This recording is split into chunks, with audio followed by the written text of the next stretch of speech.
Hello everybody, my name is James Goldsworthy and welcome to techAU's first gaming podcast. Obviously, if anyone's been following the techAU website, there are a lot of new writers and a lot of new ideas being thrown around to give the website a bigger reputation. So this is something that hopefully will be incorporated. It's definitely going to be on trial. So I'm not sure whether we want to have like a short, quick show or like a 30 or 20 minute long sort of like podcast to explain gaming news and what's been happening in the gaming world.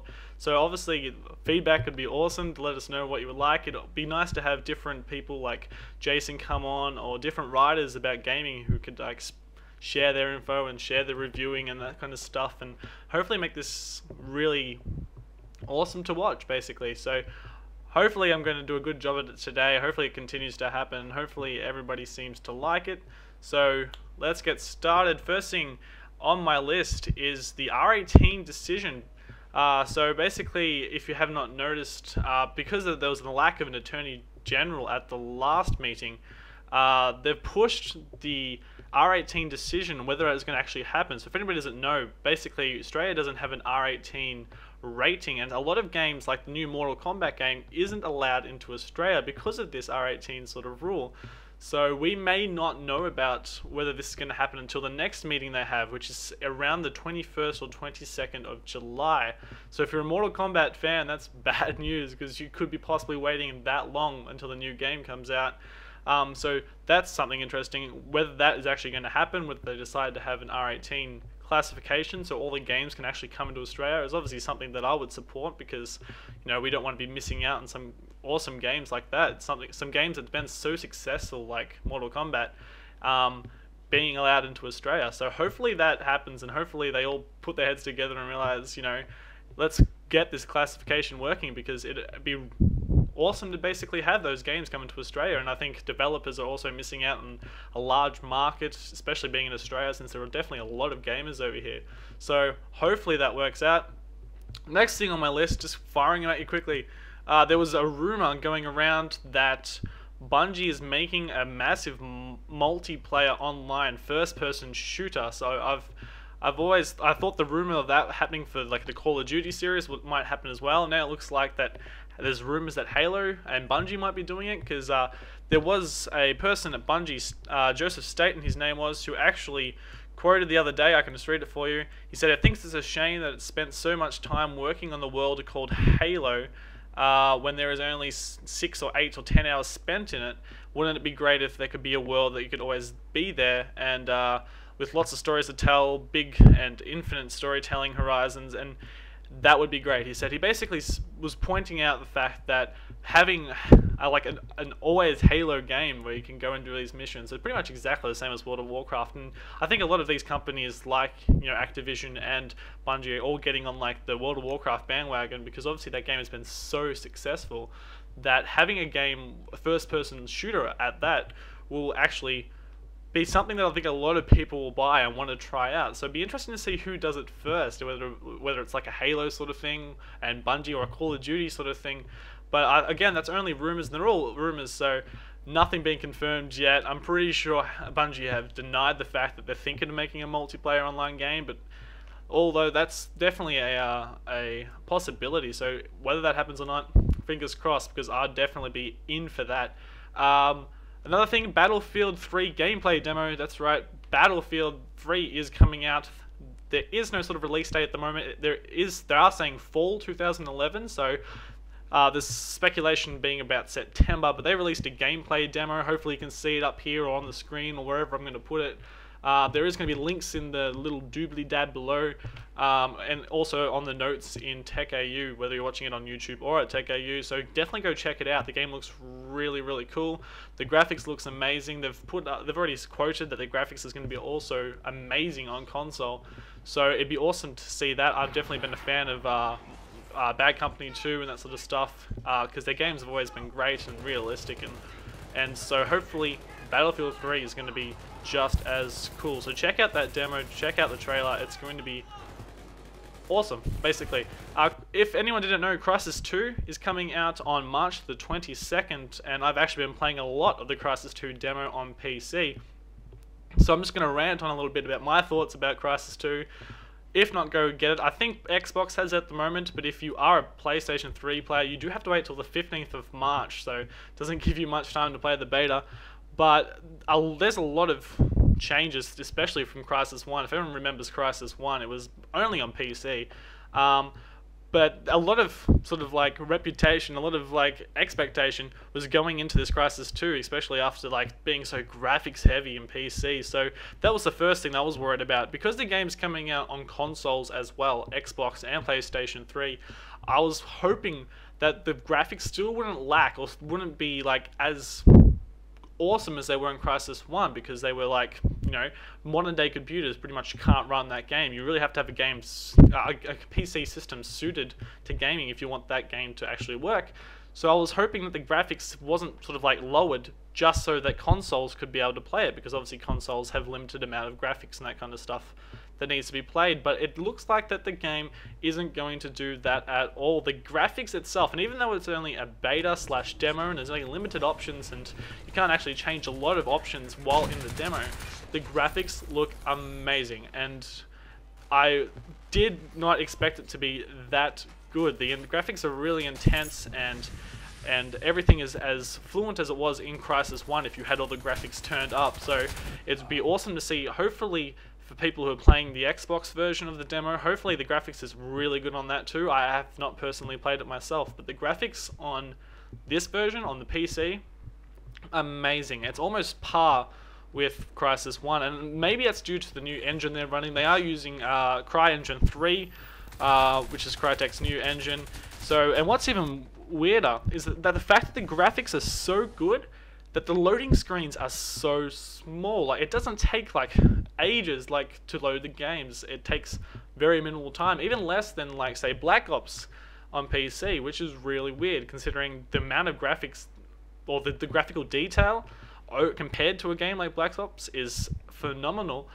But again, loading screens are really small, so maybe they've stumbled on a really great competitive engine, this CryEngine 3, and I'm hoping that it works just as fluently as it is in the actual game and all on consoles, because console guys will love it if it's this good. So yeah, that's for sure. The other thing that I love about this game is the fact that they've added a thing called the nanosuit. So if anyone's not familiar with Crysis 1, they've got this nanosuit. So basically you can add extra speed, or you can turn invisible and walk around, and you can grab some armor and that kind of stuff. I'm going to grab a drink because I didn't think this would be so hurtful and shit. But oh well.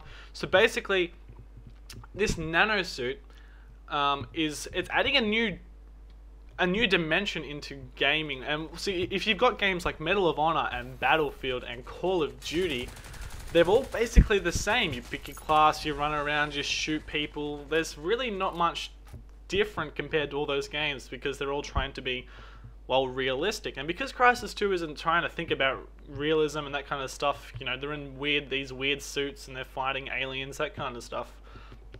This nanosuit is making the game a lot funner. So instead of just running around shooting people, you need to think about turning invisible, and if you can hide in corners, and having cloaking and tracking devices. So adding all these new realistic stuff, it's working really well. It's a lot of what's like Reach has done. Reach has added, we'll add invisibility and holograms, and we'll add, you know, jetpacks, that kind of stuff. And because they've added all that stuff, they're making the game that little step further, and people have to start thinking about what they're going to use and that kind of stuff. But again, not like Reach. Reach, you can only really choose one of those. You know, so we might go with the jetpack one, or we might just go with the hologram sort of like perk. But you can really use all these when you're playing Crysis. So if you know, that's what's half the game. Half of it is leapfrogging from different abilities depending on what you need. So, and because you've got energy that goes down while you use these, you sort of have to find the perfect balance between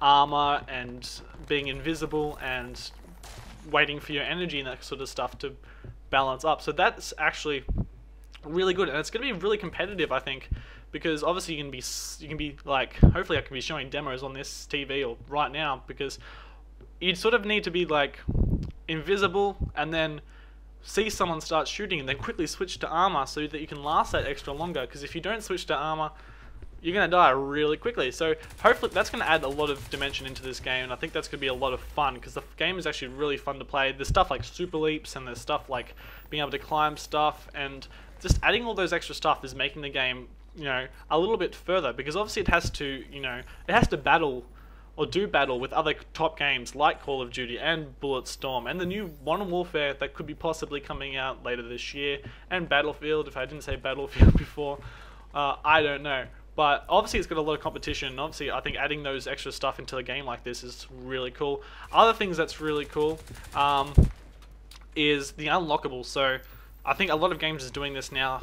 So obviously Call of Duty, Battlefield, all those sort of guys is having unlockables, and I think it makes the game a lot funner if you're working towards something. It's like, oh, if I have to get to that extra level, oh, I can get this gun and put this on this and that. And it's also personalization. A lot of people really like personalization, being able to make your own class and do what you want with that class, not being told you have to do this, you have to only use this, you have to go out there. So obviously there's a lot of that. Obviously it's really restricted because it is a demo, so hopefully when the real game comes out it's going to be huge and a lot more than what it is now.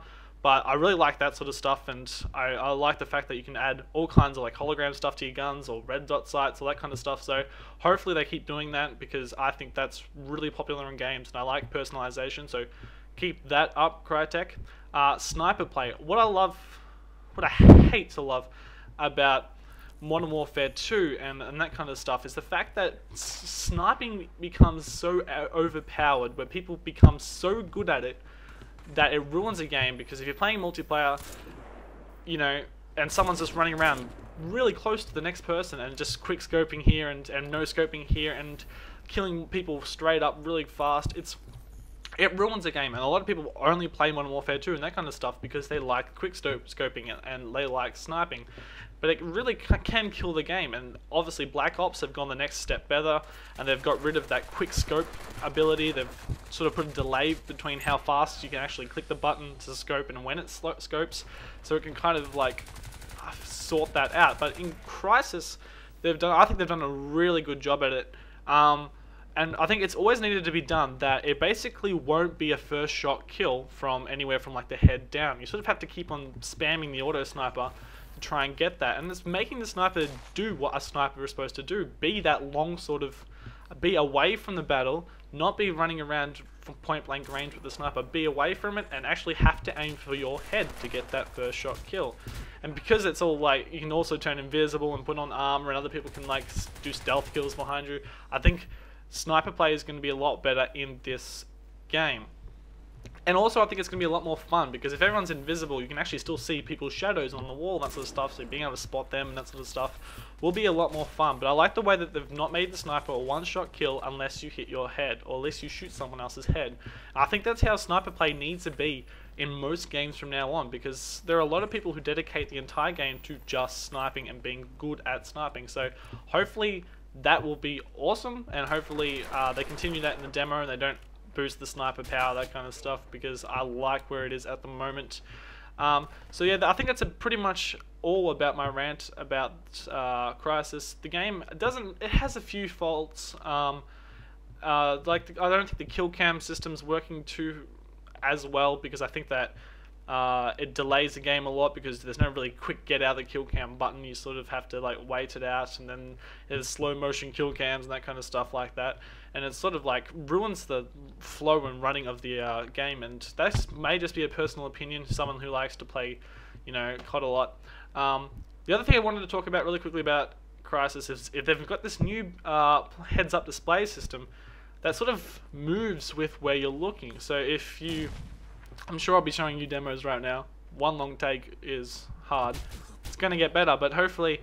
So if you're sort of moved and look over there, the display will sort of like shift to sort of show you that you're moving that sort of way, and it will go up and down depending on where you're looking. And at first I thought, oh, that's going to get really annoying, because, you know, I don't want it to keep on moving, but I actually like the way it sort of feels, and I like the way it sort of shows you where you're looking, on what sort of slant you're on, that kind of stuff. It sort of like flows really, really well, and it's something that's new, and you sort of don't see it a lot in games. So hopefully that sort of sticks in there, and hopefully people don't pretend to hate that, because I think it's actually really cool. So anyway, Crysis 2 does come out on March 22nd on all consoles and PC as well. So I'm going to definitely grab that. So maybe we might see a future like in-depth review. I'm looking forward to a campaign. That will be really cool. But again, beta for PS3 is on March the 15th. It's a free beta, so it's free, guys. Just go and download it. Just play it. It will give you an idea of what I'm talking about. So hopefully just, yeah, I like the game.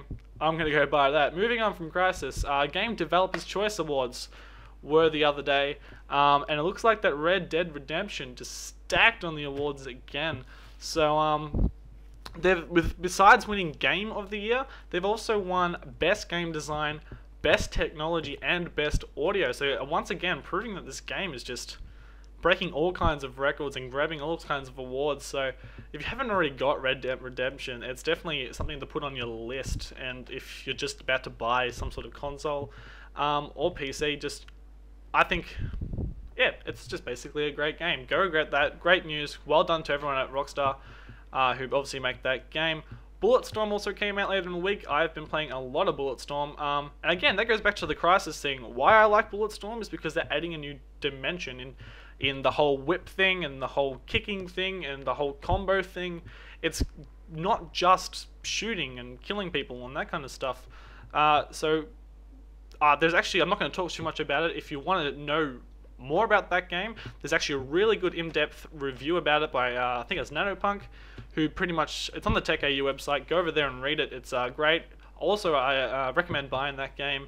It's definitely in the list of games that you need to buy this year since there's so many awesome releases coming out. Hybrid is a new Xbox arcade game. I can't find too much about when it's being released. It only says it's shipping in 2011. Not sure, but they've sort of like explained their new moving system, and the moving system is a little different, and I'm not sure if I agree with it. A lot of people are saying, oh, it's really cool, but what happens in this game is that instead of having the ability, say, the WASD system where you can just go anywhere you want and shoot, you're only going to be allowed on Xbox, or not WASD obviously with the controllers, but you're only allowed to be used on Xbox to tell your person which cover to go behind. It's really weird and it's really different. So your character is always going to be behind cover, and you can only really progress forward by telling him to go behind that cover. So you don't have control of him anywhere in between him moving between cover. He just goes from one cover to another cover, to another behind a cover, to another behind a cover, and he keeps on moving like that. And I'm not sure if I like that. I like the freedom of moving. And their theory is that real soldiers don't, circle strafe around their enemies. They stick to behind cover and that kind of stuff. But that's true, of course. If I was shooting somebody with a gun in the middle of a war, I'd be hiding behind something as well, and I wouldn't be pretty much jumping or proning or teabagging anyone, which is pretty much what you do when you're in video games, because it's fun and you like the freedom. But I don't, as much as I like the fact that you're behind cover the entire time, I don't like the freedom that it doesn't give you, because you always have to move behind cover, and you're not telling him, you're only really controlling when you pop out behind that cover and shoot, and when you go back in behind that cover and move to a different cover. So that would be weird. Hopefully, I do not have much about when that game comes out. I do know it's made by the same guys that made Scribblenauts. If anyone knows Scribblenauts, go get that game. It is hilarious and fun, just being able to type pretty much any noun and it pops up. But I think I don't know whether it's going to work. We'll just say that if it works, it works. There's a little bit of lag apparently happening on my computer, so I'm not sure if that's going to work anymore. But go try that out. And if I don't know how much it's going to cost an Xbox arcade. To be honest, I'm not that much of an Xbox player. But yeah, go try it out. Go see if it works. Go tell me if you like it. If there's any more information about it between now and whether I do another one of these podcasts, I'll post it down below just in case I forget and there's a release date that's released or something. Anyway, that's pretty much it for today.